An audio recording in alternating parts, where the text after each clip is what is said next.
A special commemorative event has been taking place in Southampton today to recognise the contributions of soldiers from black and ethnic communities killed in conflict. Some are already honoured on a memorial at the Hollybrook Cemetery as part of Black History Month. Today's event was organised to reveal some of the stories behind the names carved into the stone. Michelle Cross has more. I've been coming here over the last 4 decades or so, because I've got loved ones buried here, my parents. Hollybrook Cemetery holds a special place in Kerwin's heart. Born on the tropical Caribbean island of St Vincent, he moved to Southampton in the 60s as a teenager with his parents. Growing up, his grandmother told him of a nephew, Adolphus Jack, who'd fought in World War I. 7 years ago, he made a surprise discovery.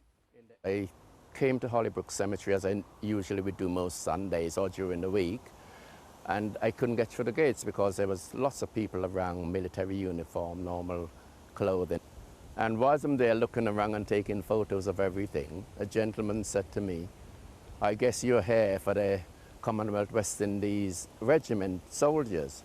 So it goes, well, I'm not aware of anything like that. And of course, when I went there, there's a plaque from the right, it's the second in from the right, which actually had Jack A inscribed on it. And then I started investigating and found out Jack A was actually Adolphus. How did that make you feel? When I saw it, I was jumping for joy, fell on my knees and I was going, "Mama, Mama," because my grandmother, a pet name, I call her Mama Fraser. I go, "Mama, Mama, I think I found your nephew for you." It turns out Adolphus Jack had died in the trenches in Marseille at the age of 26. Today, Kerwin joined others laying a wreath as part of commemorations for Black History Month. The Black Poppy Rose is specifically about remembering the black people who sacrificed themselves during the wars. These aren't just sort of local men who fought and died. These are people who came from across the globe to serve in the forces of the British Empire, as was during the First and the Second World Wars.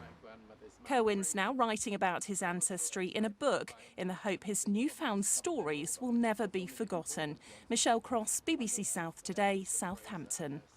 Wow, how fascinating to find out your family's history like that.